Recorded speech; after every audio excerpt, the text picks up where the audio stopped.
अस्सलाम वालेकुम। आज हम ऑक्सफोर्ड मॉडर्न इंग्लिश बुक 6 की एक पोम देखने जा रहे हैं जिसका नाम है द पोम।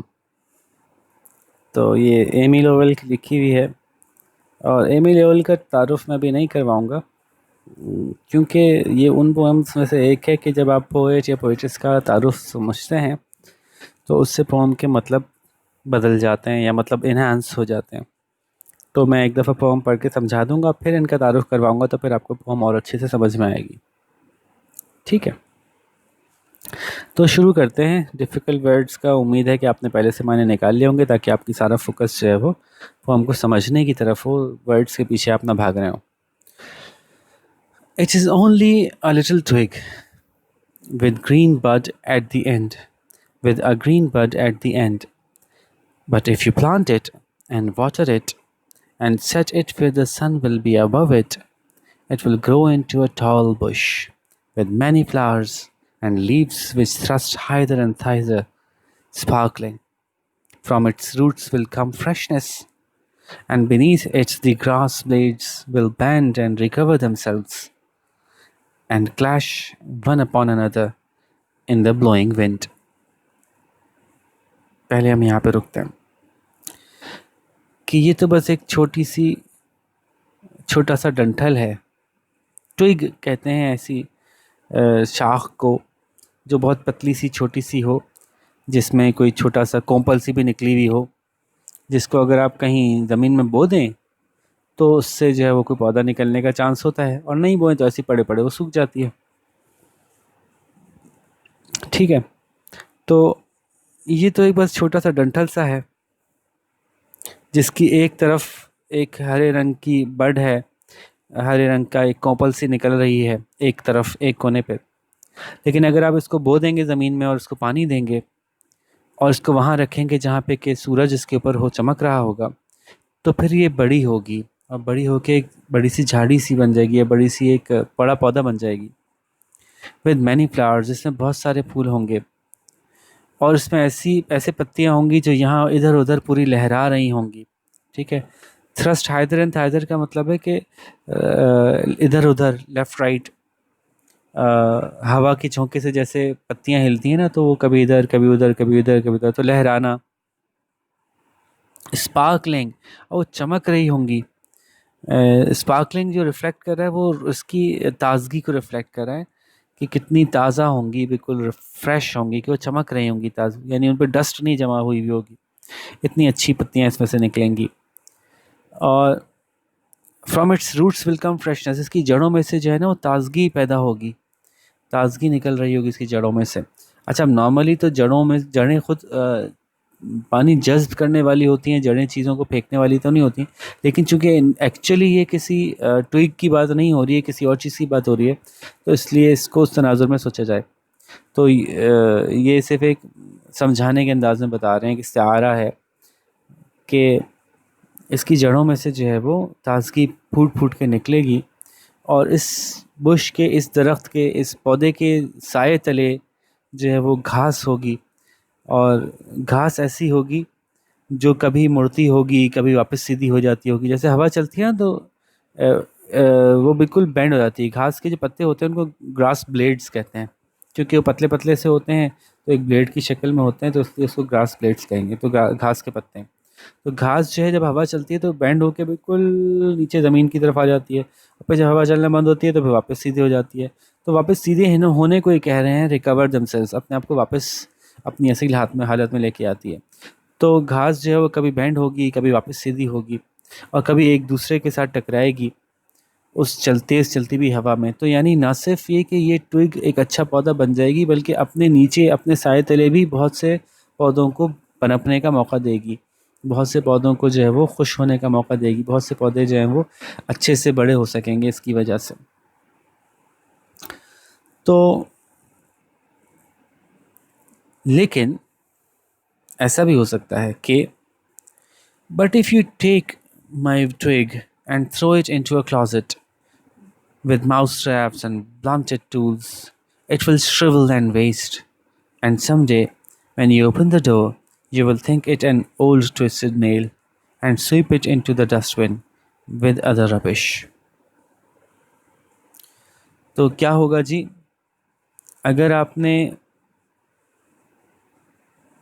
इसको ना अहमियत दी, इसको ना इसकी केयर की, इस डंठल की छोटे सी, तो क्या होगा कि, और इसको अगर आपने किसी अलमारी में बस कहीं कोने में डाल दिया, अलमारी में फेंक दिया, बंद कर दिया, किसी कोने खुदरे में डाल दिया, यूं समझ लें, और एक ऐसी जगह डाल दिया जो इसके लिए मौजू भी नहीं थी, वहाँ ऐसी चीज़ें पड़ी थी जो सारी निगलेक्टेड चीज़ें होती हैं, तो यूं समझ लें कि आपने और दूसरी निगलेक्टेड चीज़ों के साथ इसको निगलेक्टेड चीज़ों में डाल दिया, जैसे कि माउस ट्रैप्स, जैसे कि ब्लंटेड टूल्स, कुंद कुंद औजार, ऐसे औजार जो कुंद हो जाते हैं, वो इस्तेमाल नहीं होते, उसको क्या कोने में डाल देते हैं। कुंद का मतलब जो तेज़ ना रहें।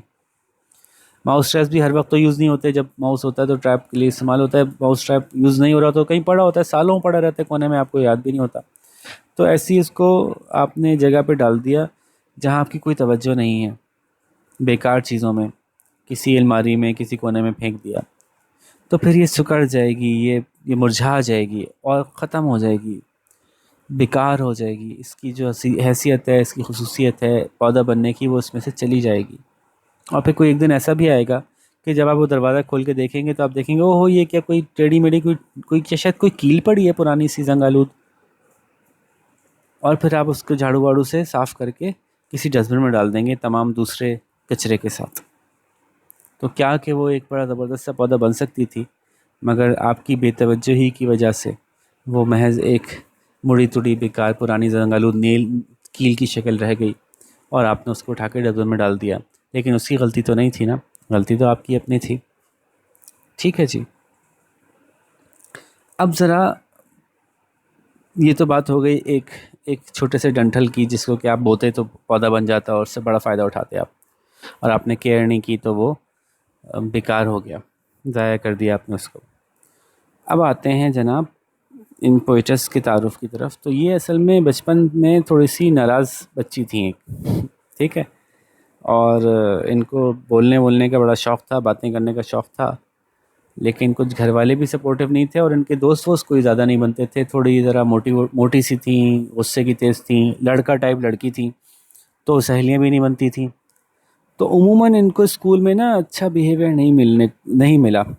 इनको स्कूल के अंदर काफ़ी मसाइल रहे, टीचर्स भी इनसे ज़्यादा खुश नहीं होते थे, इनको डांट डपट ज़्यादा होती थी, इनके दोस्त इनका मजाक उड़ाते थे, कुछ इनको बुली किया जाता था। तो इनका जो बचपने की लाइफ गुजरी ना, वो थोड़ी सी ऐसी टफ़ गुजरी। अच्छा, फिर पढ़ने लिखने का शौक़ भी था इनको बहुत ज़्यादा, और लिटरेचर से बहुत मोहब्बत भी थी, तो उसके नतीजे में दिल चाहता था और पढ़ें, लेकिन जब और पढ़ने की ख्वाहिश इनको हुई तो इनको कॉलेज में नहीं दाखिला दिलाया गया, इनके घर वालों ने मना कर दिया, नहीं भाई लड़कियों को अभी आगे पढ़ने की क्या ज़रूरत है। तो ये और नाखुश हो गई, और ज़्यादा इनका दिल जो है ना वो बोझल और भारी हो गया। अब ये कैफियत आप महसूस करें कि ये कहना क्या चाह रही हैं, ये कहना क्या चाह रही हैं कि छोटे छोटे बच्चे जो होते हैं ना, ये बताना चाह रही हैं कि जो बच्चे होते हैं वो बिल्कुल ऐसे ही होते हैं जैसे कि एक छोटा सा पौधा या एक छोटा सा डंठल। अगर आप चाहें तो उसका ख्याल करें, उसकी केयर करें, उसको कहीं बो दें, यानी उसको किसी ऐसी जगह पहुंचा दें जहां से कि वो कुछ सीखना शुरू करे, तो ऐसी हालत में वो बड़ा होगा, फलेगा, फूलेगा। जिस जगह उसको पढ़ने का शौक़ है, जो चीज़, जो इल्म उसको हासिल करने का शौक़ है, जो काम करने का उसको शौक़ है, आप उसको वहाँ लगाएं। ये नहीं कि बच्चा बनना चाहता है आर्टिस्ट और आपने उसको लगा दिया साइंटिस्ट में, बल्कि पौधे को ज़मीन में ही लगाया जाए। यानी एक तो है ना कि आपने उसको अपॉर्चुनिटीज़ दे दी, लेकिन अपॉर्चुनिटीज़ वो दी जो उसको चाहिए नहीं थी। नहीं, यहाँ पे बहुत वाज़ेह तौर पे कह रहे हैं कि उसको प्लांट करें और वाटर करें। तो पौधे को बोना और पानी देने का मतलब है कि उसको वो दिया जो उसको चाहिए था। तो जब आप उसका ख्याल करते हैं, उसकी केयर करते हैं इस तरह से कि उसको वो मौके देते हैं जो कि उसको चाहिए होते हैं, तो फिर वो बच्चा आहिस्ता आहिस्ता बड़ा होते हुए फलता फूलता है और अपने आसपास के लोगों को भी फ़ायदा पहुंचाता है। ना सिर्फ ये कि ख़ुद बड़ा हो जाता है, बल्कि उस बड़े होने के साथ साथ उसमें फूल लगते हैं। फूल क्या है कि उसमें उससे फ़ायदे दुनिया को होना शुरू हो जाते हैं। उसके इल्म से दूसरे लोग फ़ायदा उठाना शुरू कर देते हैं। जो भी इल्म वो हासिल करे, जिस भी एरिया में वो जाना चाहता था उसने तरक्की की। वो आर्टिस्ट बनना चाहता था तो उसके आर्ट से लोग फ़ायदा उठाएंगे। वो पोइट बनना चाहता था, उसकी पोम से लोग फ़ायदा उठाएंगे। वो इंजीनियर बनना चाहता था तो उसकी इंजीनियरिंग से लोग पे फ़ायदा उठाएंगे, और दुनिया में उसकी उसकी वजह से भलाई फैलेगी। और ना सिर्फ वो ख़ुद बढ़ेगा, ना सिर्फ वो ख़ुद फलेगा फूलेगा, बल्कि उसके साए तले जो भी आएगा उसको भी वो फिर फलने फूलने का मौका देगा। जैसे कि यहाँ वो घास के बारे में बात कर रहे हैं ना, कि घास को मौका मिला इस पौधे के नीचे फलने फूलने का, तो इसी तरह से वो भी अपने नीचे और लोगों को फलने फूलने का मौका देगा। ठीक है जी। लेकिन अगर आप किसी को निगलेक्ट करेंगे, जैसे कि उनको किया गया, ठीक है, अपना बचपने को याद कर रही हैं कि जैसे उनको निगलेक्ट किया गया, उनको ऐसे स्कूल में डाल दिया गया जहाँ पे के अजीब फजूल बच्चे थे, बहुत उनका मजाक उड़ाते थे, तो किसी ट्विग को आप ऐसी जगह डाल देंगे जहाँ पे कि जो यूज़लेस चीज़ें डाली जाती हैं और उसको बंद करके भूल जाएंगे कि पता नहीं उसके साथ जो भी हो रहा है होता रहे, तो मेरे साथ जो कुछ भी होता रहा मुझे किसी ने पूछा नहीं कि मेरे साथ क्या हो रहा है। तो अगर आप किसी बच्चे के साथ ऐसा बिहेवियर करेंगे तो उसका नतीजा क्या निकलेगा कि फिर वो बेकार ही हो जाएगा, वो यूज़फुल नहीं रहेगा, वो माशरे को कोई फ़ायदा नहीं पहुंचा सकेगा, वो अपने इर्द गिर्द के लोगों को कोई फ़ायदा नहीं पहुंचा सकेगा, यहाँ तक कि वो खुद अपने आप को कोई फ़ायदा नहीं पहुंचा सकेगा, और वो माशरे का बिल्कुल बेकार फ़र्द बन के रह जाएगा। क्या पता है कोई मुजरिम बन जाए, क्या पता है कोई ऐसा बेकार काम करने लगे जिसको कि देख के आप कहें हाँ कैसा ख़राब आदमी है, कैसा बुरा आदमी है, और फिर उसको कोई ठोकर मार के आप आगे चले जाएँ या उसको जेल में बंद कर दें। तो एक्चुअली ये जो रबिश के साथ फेंक देने की बात हुई या डस्टबिन में डालने की बात हुई, तो ये वही बात है कि आप उसको किसी ऐसी जगह डाल देंगे जहाँ और दूसरे उस जैसे लोगों को आप डाल देते हैं, किसी पागल खाने में, किसी जेल खाने में, किसी और ऐसी जगह जहाँ पे कि ऐसे बेचारों को डाल दिया जाता है। लेकिन असल में कसूर उसका तो नहीं होगा ना, कसूर तो उस माशरे का, उन लोगों का होगा जिनको कि उसको अहमियत देनी चाहिए थी, उन्होंने उसको अहमियत नहीं दी। ठीक है जी। तो ये था इन साहिबा का तारुफ़।